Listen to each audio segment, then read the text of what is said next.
આવો પાપ કર્મથી મેળવેલો પૈસો છે ને મિત્રો, એ માણસને એક મોટા પાપના બોજ નીચે દબાવી દે છે. મિત્રો, ગમે તે તમે કમાણી કરો, પણ તમારા મહેનતની, તમારી આવકડીની, તમારી હુનરથી, કોઈ પણ કૂટ વટાવ વગરની જો તમે કોઈ પણ પ્રકારની શુદ્ધ કમાણી કરતા હશો ને, તો એ તમને તમારા જીવનની અંદર ઉન્નતિના શિખર ઉપર લઈ જશે. પરંતુ તમે એમાં કોઈ પણ કમાણી તમારી એવી હશે કે તમે તમારી ચાલાકીથી માંડી, તમારી નિંદનીય કૃત્યથી માંડી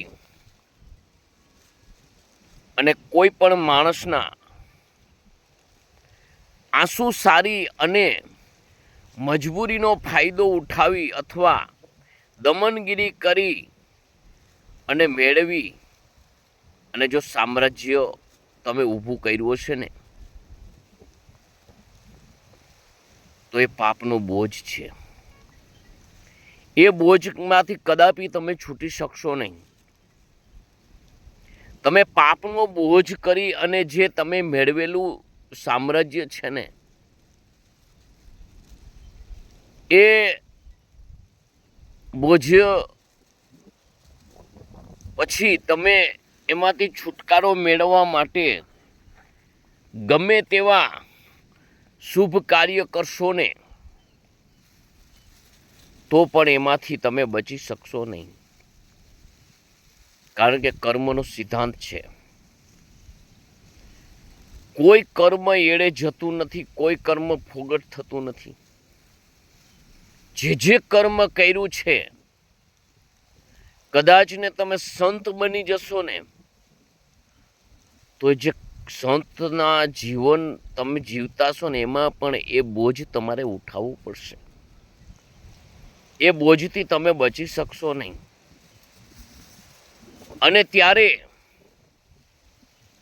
તમને ચોક્કસ જીવનની ભાન થશે. ત્યારે તમને બધું સમજાશે. કારણ કે કોઈ એટલું ભગવાન પાસે સ્માર્ટ નથી બની શકતું કે ભગવાનને છેતરી શકે,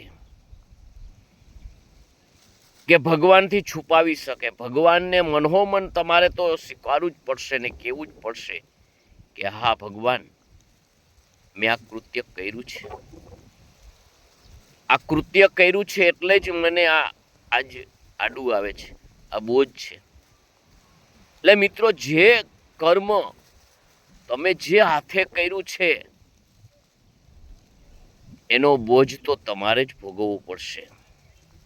પછી હું હોય કે તમે. એટલે જ મિત્રો કહું છું કે જીવનની અંદર કદાપી એવું સામ્રાજ્ય ઊભું ન કરતા કે જે પાપનો બોજ લઈને ફરવું પડે, પાપનો બોજ સહન કરવો પડે. જે તમારા ને મારા કર્મમાં લખ્યું છે થવાનું જ છે. પણ હું કોઈ દુઃખ ભોગવું છું, હું કોઈ પીડા ભોગવું છું, તો એમાંથી બચવા માટે કોઈ એવું હીન કૃત્યનો રસ્તો ન અપનાવશો. કે આજ હું તમને કહું કે જ્યારે એ આજે તમારા જીવનમાં તકલીફ છે, ત્યારે તમે તમારા જીવનમાં એવું સમજો કે આવા દિવસો તો કદાપી જાશે જ નહીં. તો ચાલો ને બધા કરે છે તો આપણે કરી લઈ. નહીં, એવું ન સમજતા. કારણ કે પરિવર્તન સૃષ્ટિનો નિયમ છે. આજે દુઃખ છે તો કાલ સુખ ભગવાન આપશે, એવું જાણી અને શુદ્ધ કર્મ કરજો. પણ પાપનું સામ્રાજ્ય ઊભું કરી અને પાપના બોજને લઈને ન ફરતા.